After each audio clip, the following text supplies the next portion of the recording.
So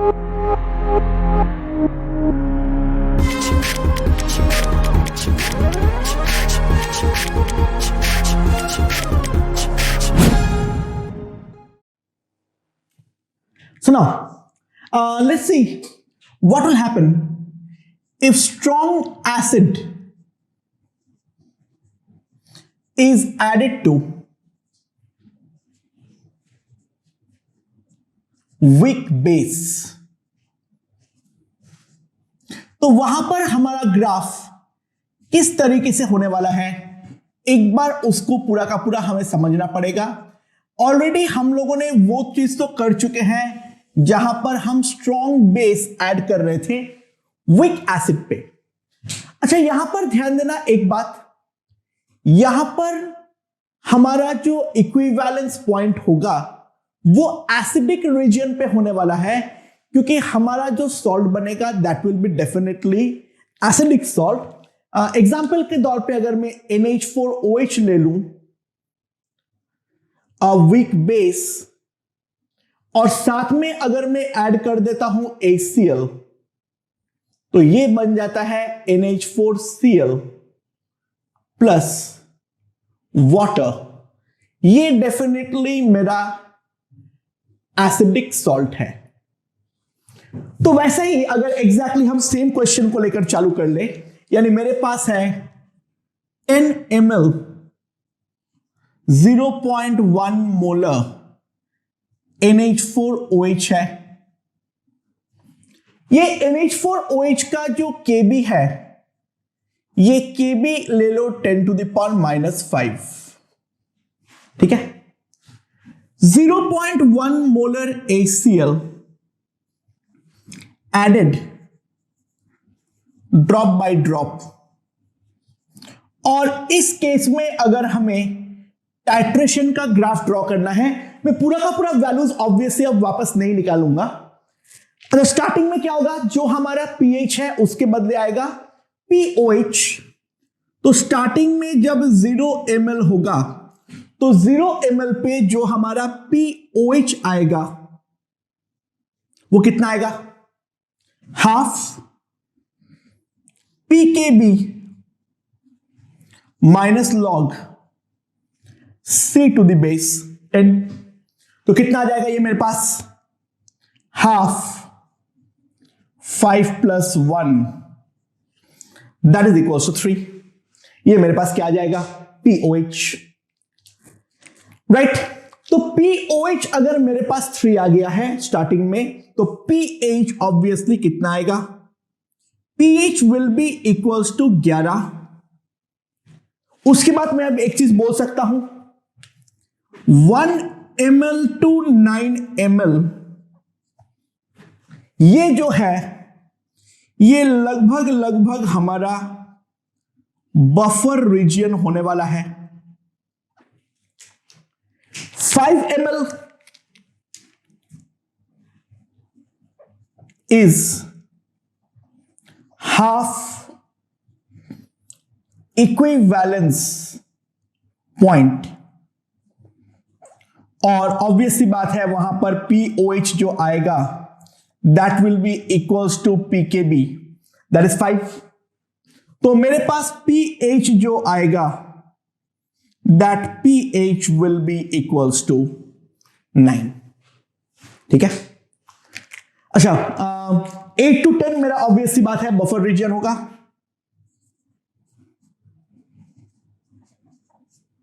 this is my buffer region. अब अगर मैं 10 ml डाल दूंगा जब, तो 10 ml डालने के बाद मेरे पास क्या होगा, 10 ml डालने के बाद सिंपली हमारे पास जो बचेगा that will B 0.05 molar NH4Cl, and now that is an acidic salt, right? तो यहां पर जो आएगा मेरे पास pH that will be 7 minus half PKB। PKB कितना है, 5 minus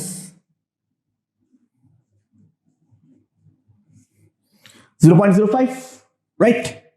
तो कितना आएगा मेरे पास ये अप्रोक्सीमेटली, अगर हम देख लें, इसको मैं लिख देता हूं 5 × 10⁻², तो माइनस तो बाहर होकर यहां पे कितना हो जाएगा 7, 7 माइनस 0.7, तो कितना हो जाएगा 6.3, 6.3 डिवाइडेड बाय 2 3.15, तो 3.15 अगर है, ये अप्रोक्सीमेटली हमारे पास आ जाएगा 3.85, ठीक है। सर मैं hope this point is understood and फिर हम आगे बढ़ते हैं, ठीक है। तो लेट्स सी क्या होगा। तो अब हमारे पास जो है ग्राफ अगर हमें ड्रॉ करना है, तो ग्राफ में क्या होगा,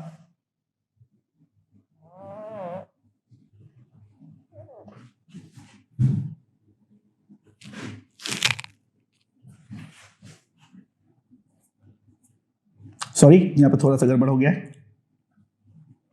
3 माइनस कितना आएगा यहां पे 3 माइनस 2 5 माइनस 2 3, और फिर क्या आएगा वहां पे, उसके बाद कितना आएगा 3 माइनस प्लस 0.7, यानी 3.7 बाई 2 करूंगा तो कितना आ जाएगा मेरे पास 1.85, तो 7 माइनस 1.85 आएगा, so that will be equals to 5.15, right. Okay,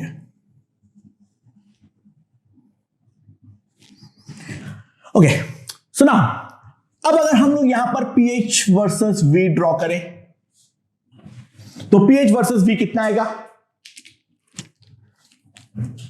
I have started with कितना pH 11, so I have started with 11 and then उसके बाद पहला 1 ml पे ड्रॉप मिलेगा हमें, क्योंकि यहां पर वो बफर रीजन को एंटर नहीं करेगा।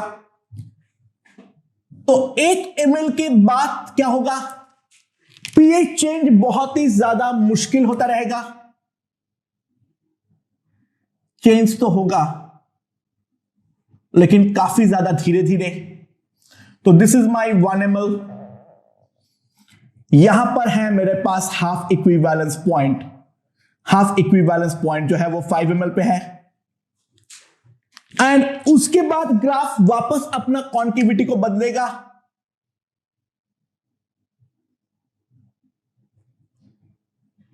ये चलेगा अप टू 9 ml,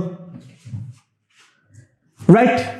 एंड उसके बाद फिर वर्टिकल जंप मेरा चालू होता है, और यहां पर हमारे पास 10 ml पे जो पीएच का करस्पॉन्डिंग वैल्यू आएगी that will be equals to 5.8515, right. इसके बाद ये वर्टिकल जंप ग्राफ यहां पर अपना कर्वेचर को बदलेगा, लेकिन वर्टिकल जंप बरकरार रहेगा,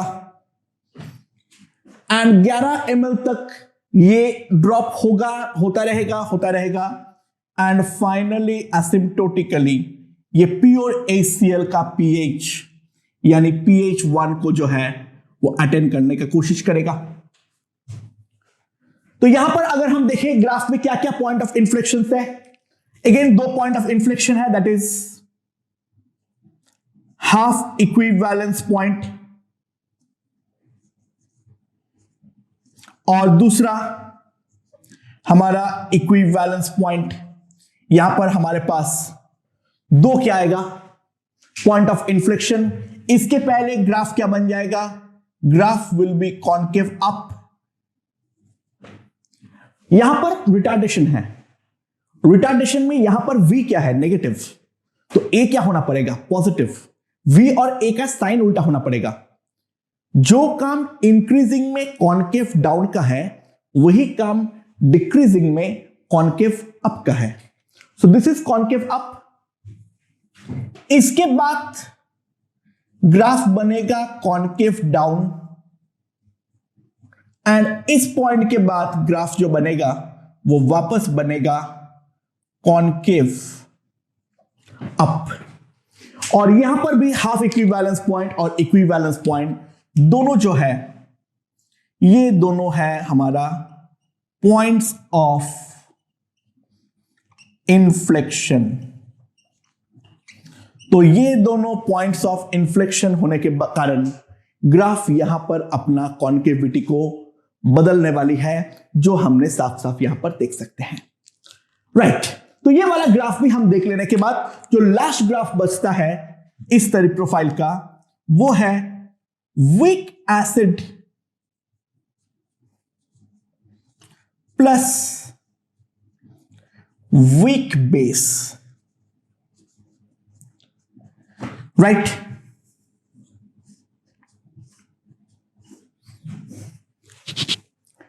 weak acid plus weak base.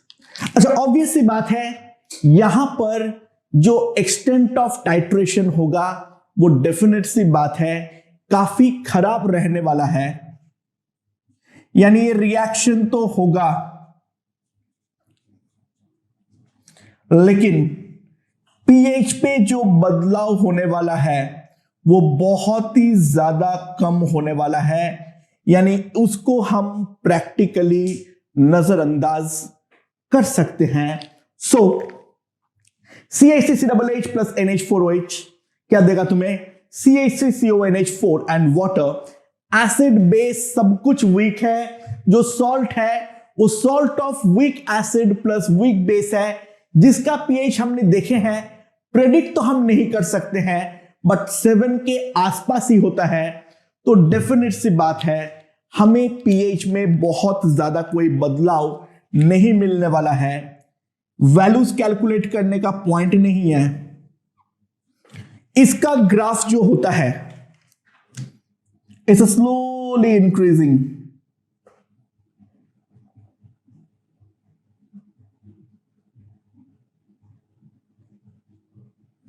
like this. This is the equivalence point. So यहां पर हम साफ साफ देख सकते हैं इस ग्राफ का जो मेन फंडा है वो है vertical jump is missing. Vertical jump जो है वो यहां पर सब्सटेंशियली मिसिंग है। इस बात पे ध्यान रखना। वीक एसिड वीक बेस का टाइट्रेशन हम नॉर्मली नहीं करते हैं। यहां पर मेन जो रीजन है दिखेगा आगे क्यों। इस ग्राफ में हमें कोई वर्टिकल जंप नहीं मिलता है। पीएच थोड़ा थोड़ा बढ़ेगा, उल्टा करोगे तो पीएच थोड़ा थोड़ा कम होगा, बट ये जो जंप है वो बेहद कम होने वाला है। अब एक बहुत ही ज्यादा इंपॉर्टेंट ग्राफ है जिसके रिगार्डिंग डिस्कशन करे बगैर ये ग्राफ वाला चीज को हम खत्म ही नहीं कर सकते हैं। वो है HCl is added drop by drop to Na2CO3। अगर हम सोडियम कार्बोनेट लेते हैं और उसके अंदर H plus drop by drop डालते हैं तो इन दैट केस हमें किस प्रकार का ग्राफ मिलने वाला है। अच्छा, ध्यान देना, Na2CO3 सबसे पहले HCl के साथ रिएक्ट करके कन्वर्ट होगा NaHCO3 प्लस NaCl में। ओके, अच्छा, H2CO3 का Ka2 is much much less than Ka1। तो कल हम लोगों ने जो पहले कॉन्जुगेट एसिड बेस थ्योरी पढ़े हैं उससे एक चीज बिल्कुल क्लियर है या नहीं, अगर H2CO3 is a much stronger acid than HCO3 minus, तो उनके जब करस्पॉन्डिंग कॉन्जुगेट बेस को कंपेयर करूंगा यानी H2CO3 का करस्पॉन्डिंग कॉन्जुगेट बेस कौन है? HCO3 minus. और HCO3 माइनस का कॉन्जुगेट बेस कौन है? कार्बोनेट यानी CO3 माइनस। तो H2CO3 is a much better acid than bicarbonate. So carbonate will be a much stronger base than bicarbonate. यानी कार्बोनेट का बेसिक स्ट्रेंथ बाइकार्बोनेट से बहुत ज्यादा होने वाला है। तो इस कारण पे जब तक मार्केट में कार्बोनेट जिंदा रहेगा तब तक हमें बाइकार्बोनेट का टाइट्रेशन पे ध्यान नहीं देना है। तो सबसे पहले ये वाला टाइट्रेशन कंप्लीट होगा और ये जहां पर कंप्लीट होगा इसको हम बोलेंगे इसका फर्स्ट इक्विवेलेंस पॉइंट।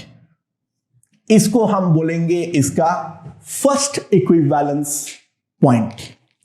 अब फर्स्ट इक्विवेलेंस पॉइंट आने के बाद जब सब कुछ बाइकार्बोनेट बन गया फिर वहां पर बाइकार्बोनेट का फर्दर टाइट्रेशन चालू होगा। और वो क्या होगा? यहां पे हमें मिलेगा H2CO3 प्लस NaCl, राइट। और जब H2CO3 का फॉर्मेशन कंप्लीट होगा उस चीज को हम बोलेंगे इसका सेकेंड इक्विवेलेंस पॉइंट। इस चीज को हम क्या बोलेंगे? इसका सेकेंड इक्विवेलेंस पॉइंट, राइट। सो अब यहां पर ध्यान दिया जाए, क्या होगा? जैसे ही Na2CO3 में HCl डालूंगा तो NaHCO3 का फॉर्मेशन होगा। ध्यान देना NaHCO3 के रेस्पेक्ट में ये सॉल्ट है and NaHCO3 is basically the acid। यानी बाइकार्बोनेट का फॉर्मेशन जैसे ही चालू होगा धीरे धीरे वो कार्बोनेट बाइकार्बोनेट बफर रीजन पे घुसना चालू करेगा। एंड जब सब्सटेंशियल अमाउंट ऑफ NaHCO3 बन जाएगा यानी जहां पर सॉल्ट बाय एसिड तुम्हारा 10 के इक्वल हो जाएगा वहां पर हमें कार्बोनेट बाइकार्बोनेट बफर रीजन चालू हो जाएगा। अब कार्बोनेट बाइकार्बोनेट बफर रीजन चालू होने के बाद क्या होगा? धीरे धीरे हमारा पीएच डिक्रीज करेगा।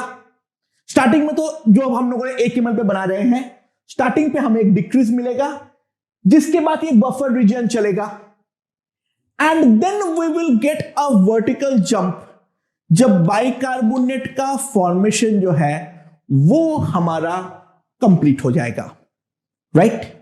तो बाइकार्बोनेट का फॉर्मेशन कंप्लीट हो जाने के बाद अब जैसे ही फर्दर HCl डालूंगा तो ध्यान देना अब H2CO3 बन जाएगा एसिड और ये होगा हमारे बाइकार्बोनेट होगा हमारे करस्पॉन्डिंग सॉल्ट।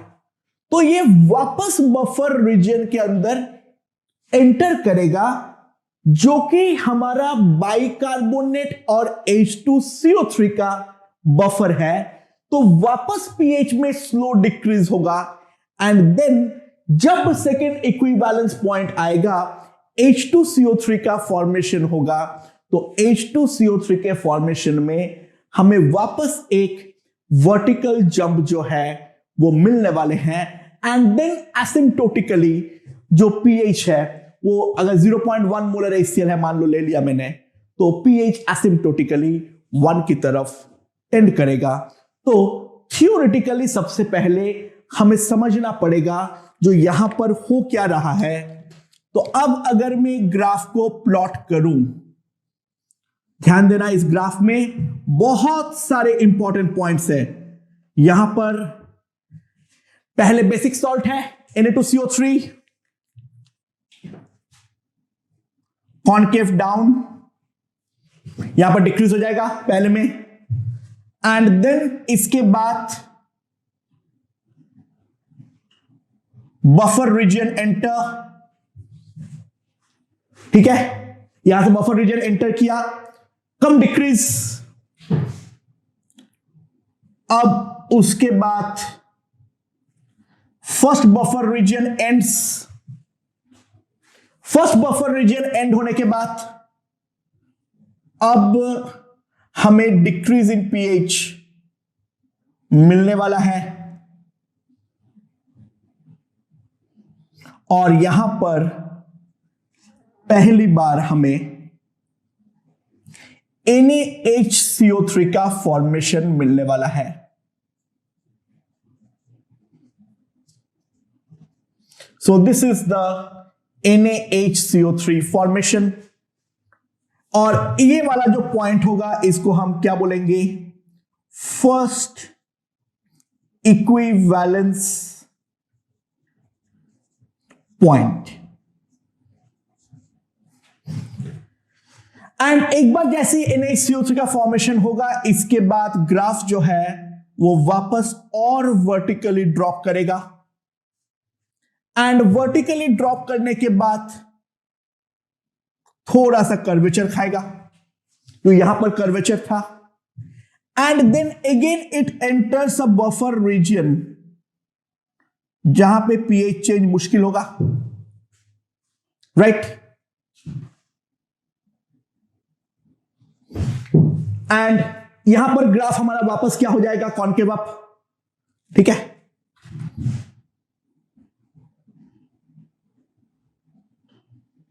यहां पर जाके हमारा दूसरा बफर रीजन एंड होगा, और फिर यहां से वापस वर्टिकली डाउनवर्ड मोशन चालू होगा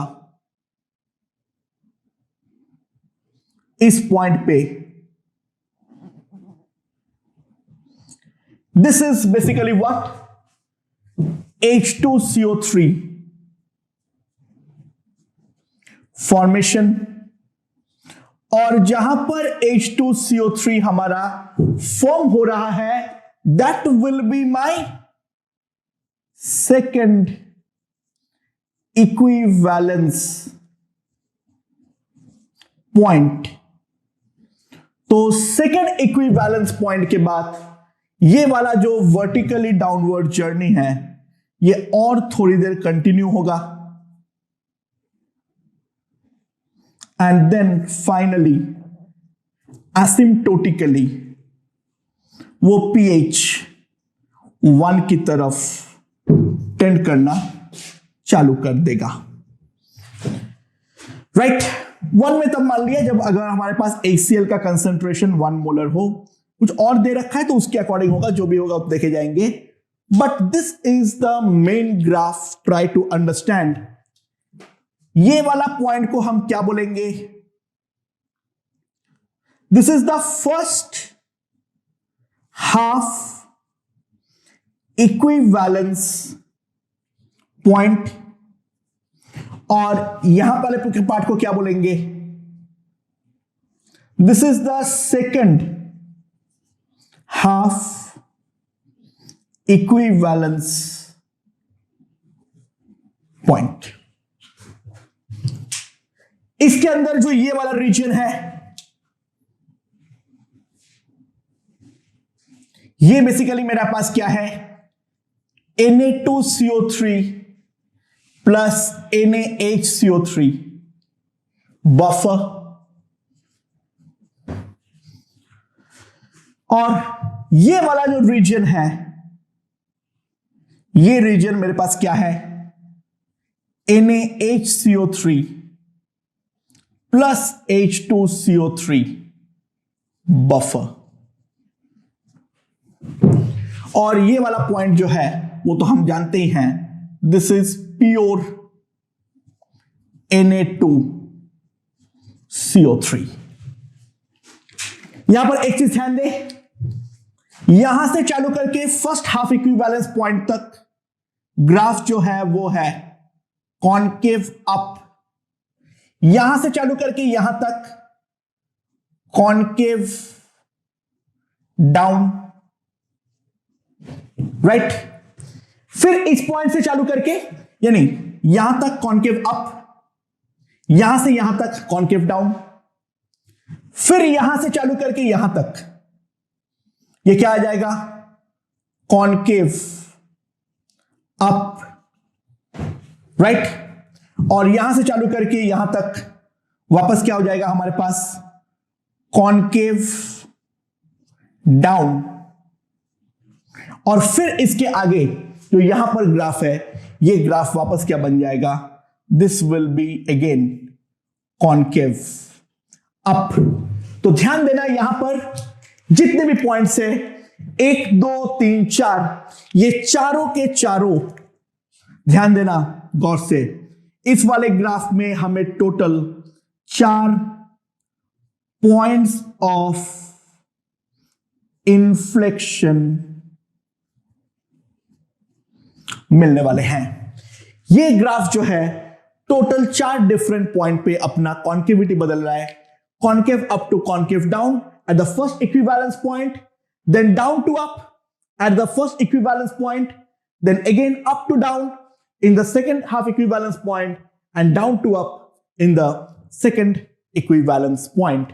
तो सोडियम कार्बोनेट का जो टाइट्रेशन का ग्राफ है और उसके सारे के सारे फिजिकल एस्पेक्ट डेफिनेटली हमें समझ के याद रखना पड़ेगा। एंड विद दिस जितने भी पॉसिबल ग्राफ्स हैं वो सारे के सारे ग्राफ मैं यहां पर डिस्कस कर चुका हूं। So titration graphs portion is completely done.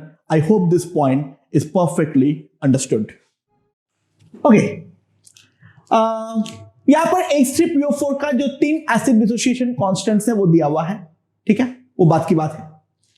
मेरे पास 0.5 मोलर H3PO4 है और 0.5 मोलर H3PO4 10 ml है, और अब मैं उस पर 0.5 molar NaOH drop by drop अगर डाल रहा हूं तो मुझे pH निकालना है जब NaOH का वॉल्यूम मेरा ऐड हुआ है 0 ml, 5 ml, 10 ml, 15 ml, 20 ml, 25 ml and 30 ml.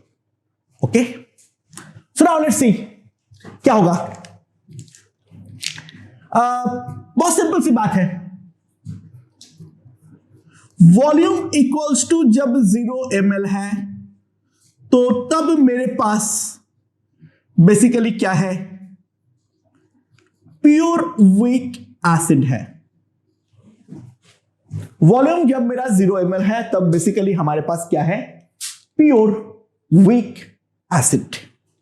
Okay, सुनो, ये अगर प्योर वीक एसिड है तो अगर हम ध्यान दें H3PO4 gives H2PO4 minus plus H plus। Obviously बात है Ka1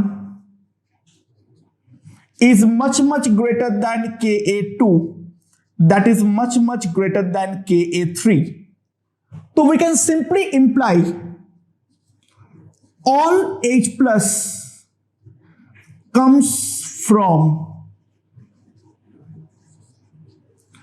first step only। जितना भी H प्लस हमारा आ रहा है वो सारे के सारे केवल और केवल हमारा फर्स्ट स्टेप से ही आ रहा है, ये हम डेफिनेटली अज्यूम करने वाले हैं। सो एक बार अल्फा का अप्रोक्सीमेशन मार के देख लेता हूं क्या आएगा। Alpha equals to under root Ka1 by C, so that will be under root 5 into 10 to the power minus 3 by 0.5, so it is coming out to be 0.1. That's a reasonably good assumption, ठीक है, ज्यादा problem तो नहीं होने वाला है। तो concentration of H plus will be C alpha So that will be 5 into 10 to the power minus 2. C is 0.5. तो pH अगर हम निकालें तो pH मेरे पास आ जाएगा minus log 10 concentration of H plus. So that will be 2 minus log 5, 1.3. So the initial pH is 1.3. Okay, ये हमने निकाल लिए. अच्छा, अब जैसे ही मैं NaOH डालूंगा तो NaOH डालने पर व्हाट विल हैपन? सबसे पहले H3PO4 NaOH के साथ रिएक्ट करेगा और NaOH के साथ रिएक्ट करते हुए बनाएगा NaH2PO4 प्लस वाटर, राइट? और जब तक ना ये वाला टाइट्रेशन कंप्लीट होगा तब तक दूसरा कोई भी और टाइट्रेशन पे हमारा हाथ नहीं लगने वाला है. सो व्हाट हैपेंस इज, ये हमारे पास क्या है? हमारे पास ये है, जो ये 5 मिलीमोल है. हमने NaOH जो डाल दिए हैं 5 ml अगर डालते हैं तो ये 2.5 मिलीमोल डालते हैं. स्टार्टिंग में ये दोनों नहीं बना था, तो ऑब्वियस सी बात है इस रिएक्शन का ये लिमिटिंग रिएजेंट है, तो ये मेरे पास अब बन जाएगा 2.5 मिलीमोल और ये भी अब हमारा पैदा हो जाएगा 2.5 millimole. And now we can see this is the acid and this is the corresponding conjugate base or salt. So simply we are going to get H3PO4 NaH2PO4 buffer. हमें जो मिलने वाला है वो मिलने वाला है H3PO4 and NaH2PO4 buffer. यानी मैं ये बोलना चाह रहा हूं जो हमारा pH होगा that will be equals to pKa1 plus log 10 base 2.5 by 2.5. So this term is gone. तो ये हमारे पास आ जाएगा pH इक्वल्स टू pKa1. अब अगर हम लोग pKa1 का वैल्यू कंप्यूट कर लें, K1 is 5 into 10 to the power minus 3. So pKa1 will be 3 minus log 5 to the base 10.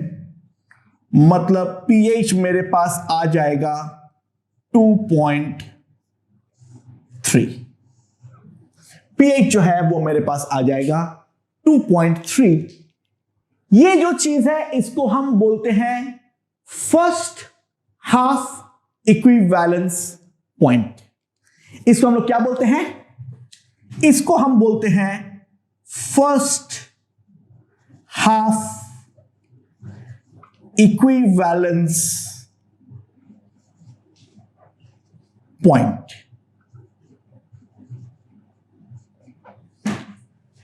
Okay, तो V जब मैं 10 ml डाल दूंगा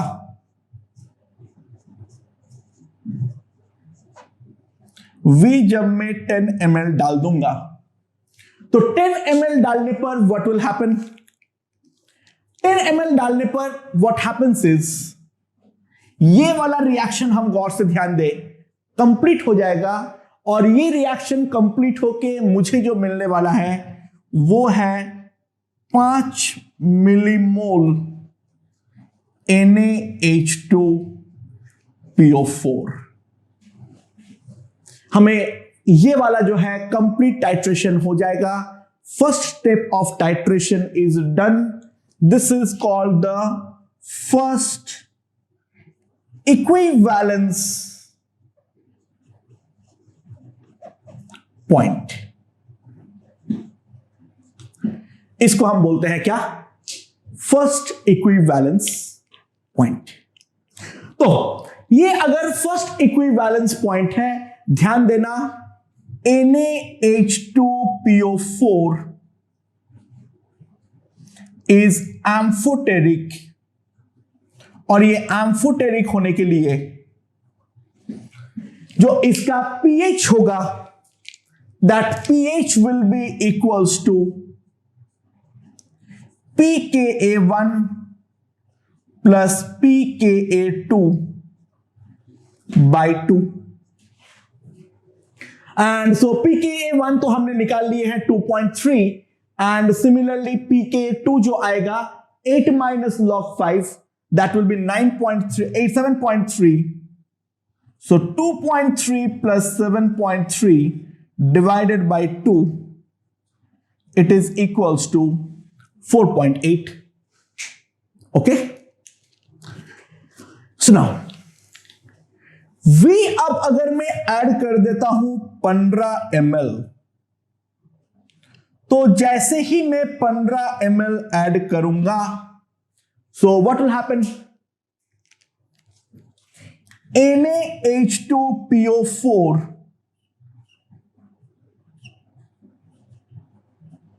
plus NaOH,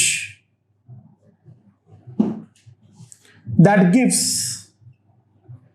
Na2HPO4 plus water. अब ये वाला टाइट्रेशन चालू होगा। अच्छा ध्यान देना, क्या था यहां पर? ये हमारा 5 मिलीमोल बन तो गया था, ये मेरे पास है 2.5 मिलीमोल, ये कुछ नहीं, वाटर का तो भूल जाए, और यहां पर ये वापस इसको कंज्यूम करेगा, तो ये हमारा खत्म हो जाएगा। और बाकी दोनों के बारे में अगर हम देखें तो ये हमारे पास बचेगा 2.5 मिलीमोल, और ये हमारे पास बन जाएगा 2.5 millimole. So we can clearly see, जो यहां पर हम, this is the acid, HPO4 double minus के सामने H2PO4 minus is an acid, so we get NaH2PO4 plus Na2HPO4 buffer. हमें क्या मिल जाएगा? NaH2PO4 and Na2HPO4 buffer। so pH will be, try to understand, it will be pKa2।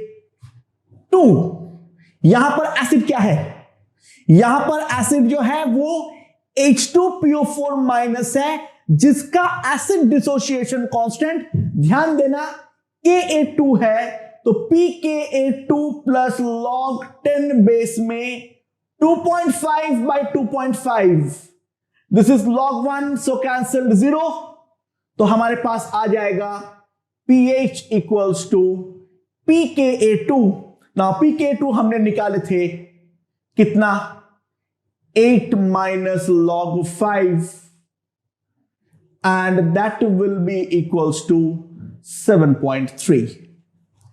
तो यहां पर exactly जो second level का एसिड है वो हमारा आधा टाइट्रेट हो रहा है, तो इसको हम क्या बोलेंगे? इसको हम बोलेंगे सेकंड हाफ इक्विवेलेंस पॉइंट। इसको हम बोलेंगे second half equivalence point. And now अब अगर मैं V को 20 ml डाल देता हूं, तो मेरे पास बेसिकली अब 10 मिलीमोल NaOH डाल चुके हैं।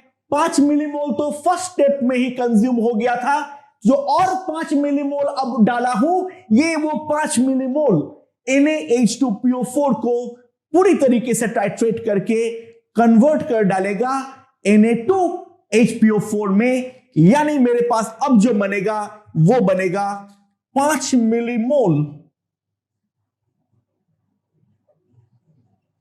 Na2HPO4.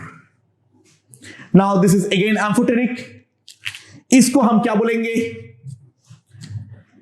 इसको हम बोलेंगे सेकेंड इक्विवेलेंस पॉइंट.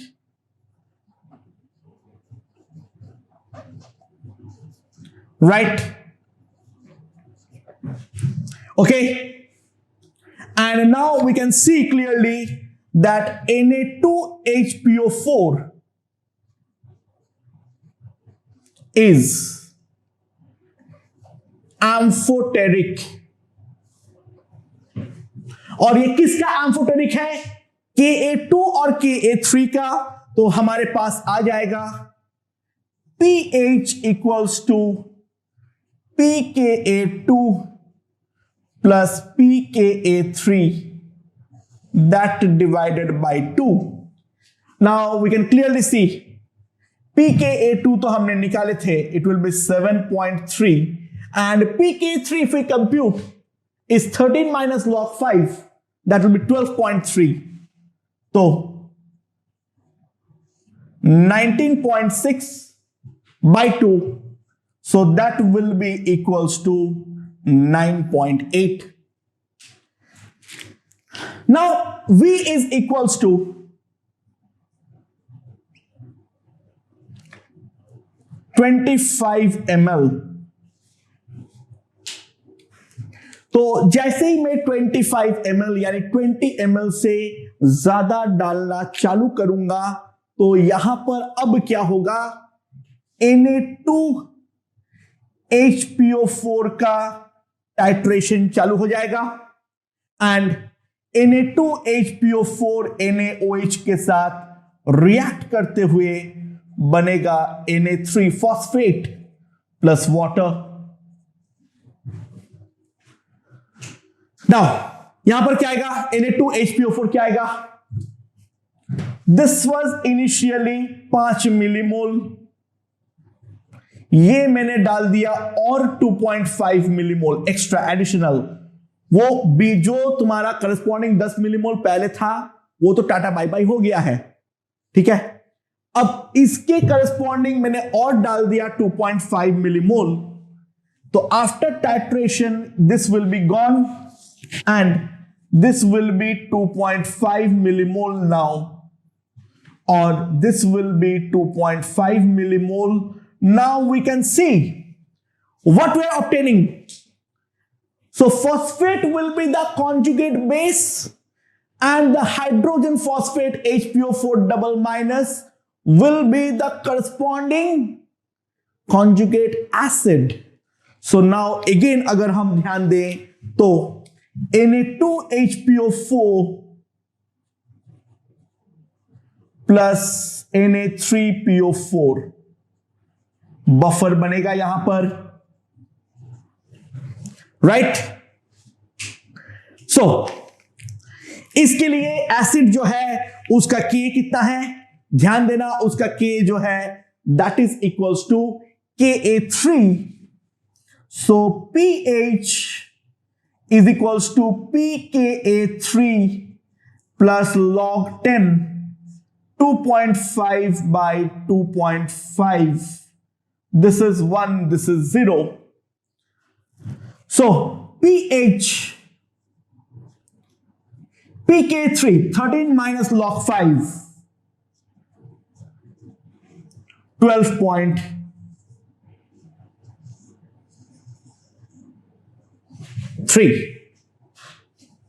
मानते हो?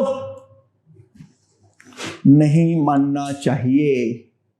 रीजन, यहां पर Ka3 का वैल्यू बहुत ही ज्यादा छोटा होने के कारण ध्यान देना, यहां पर हम अल्फा को मोस्ट प्रोबेबली नेग्लेक्ट नहीं कर पाएंगे और यहां पर हम गलती कर बैठे. तो ध्यान रखना बहुत ज्यादा. ये है हमारा थर्ड हाफ इक्विवेलेंस पॉइंट। अच्छा, हमारे पास टोटल वॉल्यूम कितना हो गया? ये हो गया है 25 ml, तो मैंने बेसी डाला हूं, और 10 ml मेरे पास पहले से ही था, तो concentration of phosphate that is equals to concentration of Na2HPO, Na2HPO4, and that will be equals to 2.5 by 35। इसको मैं अभी फिलहाल के लिए C बोल देता हूं, लास्ट में मैं इसका वैल्यू पुट करूंगा और कैलकुलेशन हो सकता है तो देखेंगे। ठीक है, सो क्या होगा बेसिकली हमारे पास यहां पे ये वाला जो फॉस्फेट है ये तो 100% टूटेगा, और ये 100% टूट के कंसेंट्रेशन ऑफ फॉस्फेट हमें डायरेक्टली पहले दे देगा C, और जो HPO4 डबल माइनस है वो मेरा इक्विलिब्रियम में टूट के फॉस्फेट प्लस H प्लस देता है। सो ये जो है ये भी पहले C है, ये C है, ये 0 है, C into 1 minus H, C into 1 plus H, and now this is CH. So अगर हम देखें तो CH into 1 plus H by 1 minus H, इसको मैं क्या लिख सकता हूं? इसको यहां पर मैं क्या लिख सकता हूं? ध्यान देना, this is equals two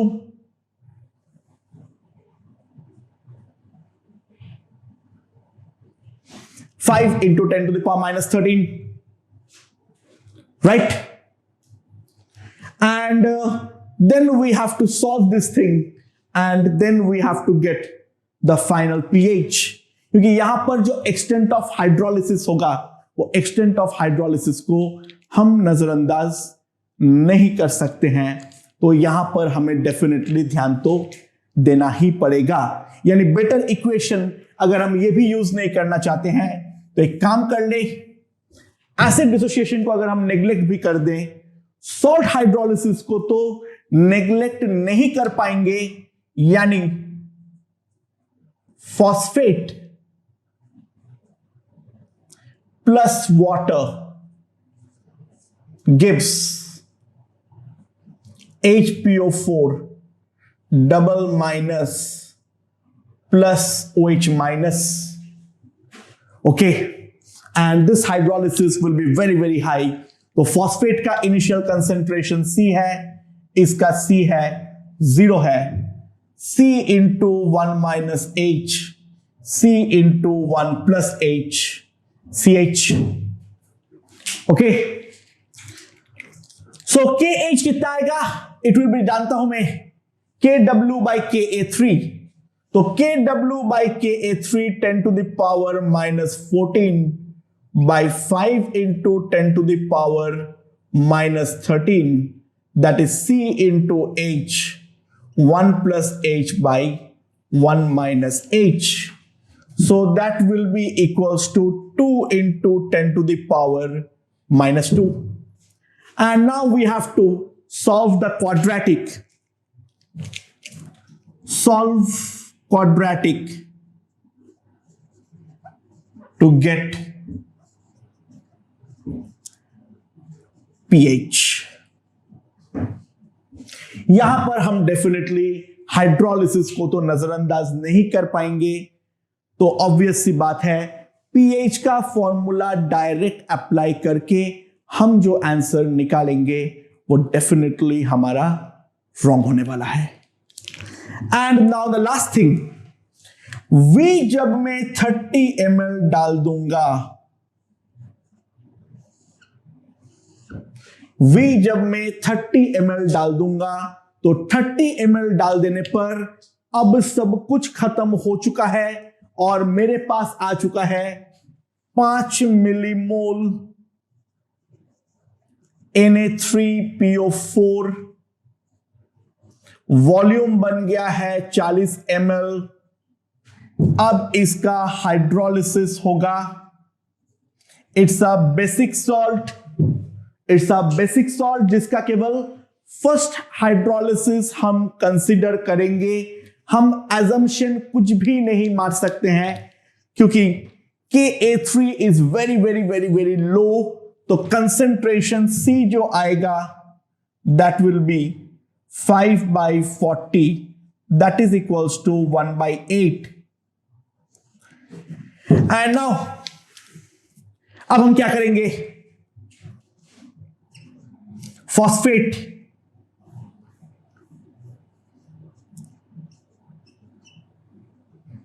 plus water gives HPO4 double minus plus OH minus. ये हमारे पास आने वाला है। ये मेरा है C, ये है 0, ये है 0, C into 1 minus H, CH। KH हमने पहले ही देखे थे कितना है, KW/KB, यानी 2 into 10 to the power -2 is equals to 1/8 into A²/1 minus H। So again अगर हम ध्यान दें,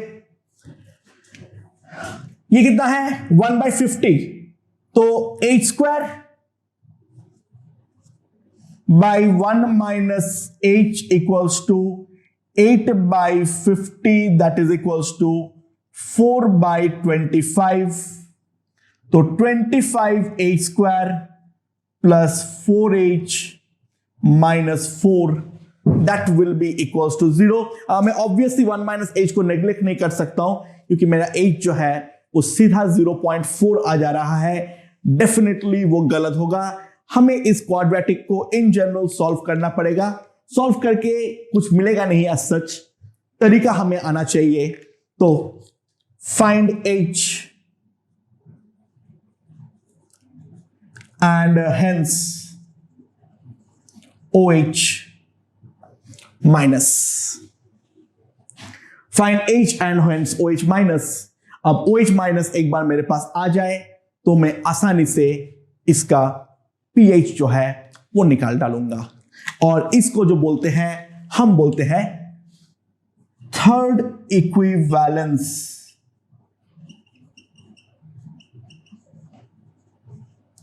पॉइंट। तो टाइट्रेशन में मेनली क्वेश्चन जिस फॉर्मेट का बन सकता है, जो पॉसिबिलिटीज क्रिएट हो सकती है, वो सारे के सारे मैंने यहां पर डिस्कस कर डाला हूं। Pure acid, the first buffer zone, the first equivalence point, now again the buffer zone, now again the second equivalence point, now again the buffer zone। अब प्रॉब्लम है, ध्यान देना है, consider hydrolysis and then again the third equivalence point, और वहां पर भी extent of hydrolysis बहुत ही ज्यादा हाई है। तो इस पूरे क्वेश्चन के थ्रू हम टाइट्रेशन का, this is a master question regarding the titration, अगर ये बात हमने समझ ले तो हम कोई भी क्वेश्चन को डेफिनेटली सॉल्व कर सकते हैं। Okay okay 1.64 gram sample of HX का मॉलिक्यूलर वेट है 82। उसको मैं डिसॉल्व कर दिया 60 ml वाटर में, और उसको मैं टाइट्रेट कर रहा हूं 0.25 मोलर NaOH के अगेंस्ट। जब मैं हाफ इक्विवेलेंस पॉइंट पर पहुंचता हूं तब उसका pH होता है कितना, 5, और जब मैं इक्विवेलेंस पॉइंट पर पहुंचता हूं तो तब pH अगर आता है 9, तो हमें निकालना है जो HX का सैंपल है उसका परसेंटेज प्योरिटी कितनी है। तो हम कैसे निकालेंगे, लेट्स सी। अच्छा, जैसे ही NaOH में डालूंगा तो HX प्लस NaOH टाइट्रेट होना चालू करेगा और टाइट्रेट होके बनाएगा NaX plus water, right. HX NaOH के साथ रिएक्ट करके बनाएगा NaX प्लस वाटर।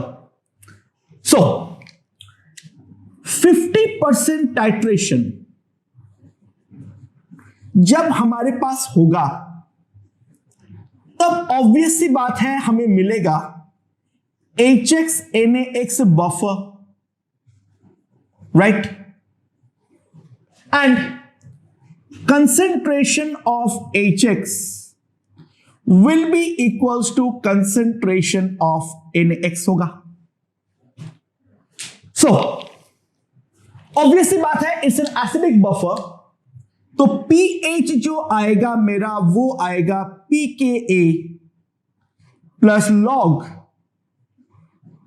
इन बेस में concentration of salt by concentration of acid. Now ये दोनों तो इक्वल है, तो log 1 the whole term will be 0. तो simply pH जो आएगा that will be equals to pKa and that is equals to 5.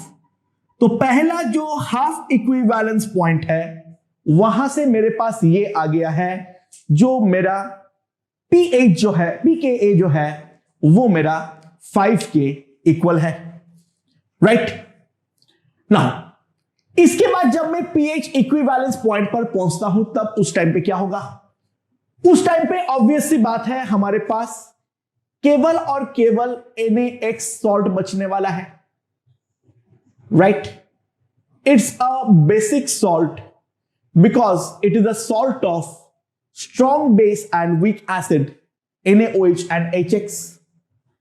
तो इसके करस्पॉन्डिंग pH जो होता है that is equals to 7 plus half pKa plus log of C to the base 10 होता है, राइट. सो यहां पर अगर मैं सब्स्टिट्यूट करता हूं 9, so 9 will be equals to 7 plus half pKa plus log of C to the base 10.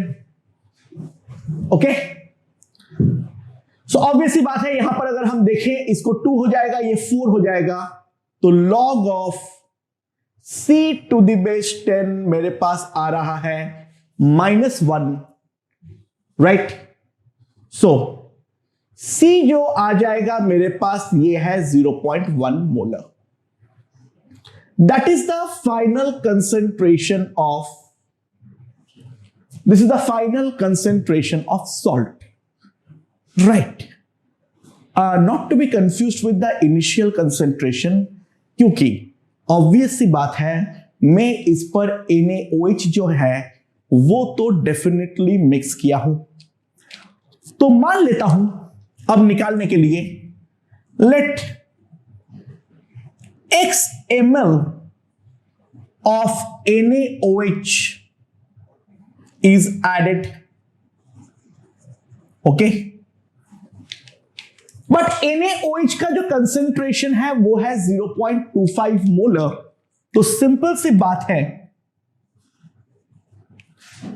Millimoles of NaOH added is equals to x by 4. 0.25 into x, that will be equals to x by 4. And ध्यान देना finally जितना millimoles NaOH उतना ही millimoles NaX. This will be equals to millimoles of NaX. अच्छा, ना इस point के बाद अब बाकी देखते हैं. यहां पर मेरे पास जो फाइनल वॉल्यूम आएगा, ध्यान देना, that will be equals to 60 plus x ml. 60 ml water में तो पहले से ही था, और कंसेंट्रेशन जो आया है अब वो आया है 0.1. तो मैं यहां से ये बोल सकता हूं, इससे निकालूं तो millimoles of NaX will be equals to 0.1 into 60 plus x. So if I equate the two तो मेरे पास ये आएगा x/4 is equals to 60 plus x/10। तो मेरे पास ये आ जाएगा, ये 2 है, ये 5 है, 5x equals to 120 plus 2x, यानी x जो आ जाएगा वो हमारे पास आ जाएगा 40 ml। तो x अगर 40 ml है तो सिंपल सी बात है, अगर मैं ध्यान दूं, मेरे पास सिंपल सी बात है, मिलीमोल्स ऑफ NaOH आ जाएगा x/4, that is equals to 10। NaOH का मिलीमोल्स 10 आ जाएगा, बट जितना मिलीमोल NaOH उतना ही millimole HX, so this will be equals to millimoles of HX। तो HX का मिलीमोल मेरे पास आ गया है 10, राइट। HX का मॉलिक्यूलर वेट कितना दिया हुआ है? 82। Therefore mass of HX that will be equals to 10 into 82 by 1000 gram, that is equals to 0.82 gram. HX का जो मास है वो है 0.82 ग्राम। नाउ मेरे पास है ये 1.64 ग्राम सैंपल, मेरे पास है 1.64 ग्राम सैंपल, जिसके अंदर HX का मास हम लोगों ने निकाल लिए 0.82 gram. That simply implies the percentage purity will be equals to 0.82 divided by 1.64 into 100%, that can be clearly seen as 50%। तो ये टाइट्रेशन के ऊपर और मोल कॉन्सेप्ट को मिक्स करते हुए एक बहुत ही ज्यादा बढ़िया सवाल था जो हम साफ साफ देख सकते हैं यहां पर। ओके